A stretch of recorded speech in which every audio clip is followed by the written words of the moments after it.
এটা একটা টুপি, এটার দাম মনে হয় 20 টাকা।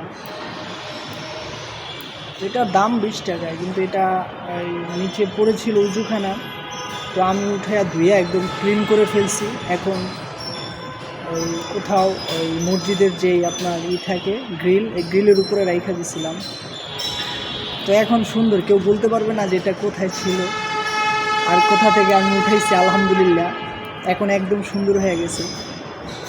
তো দাম 20 টাকা, কিন্তু এটা একটা মানুষের সবচেয়ে গুরুত্বপূর্ণ ইম্পর্টেন্ট জায়গায় থাকে, যার মূল্য 20 কোটি। কেন দুনিয়ার কোনো কিছু দিয়ে কেনা সম্ভব না, সেটা যদি ডাস্টবিনে পড়ে থাকে, আমি কুলি করি, উজু করি, থুথু ফেলি, দেখতে কি ভাল লাগবে?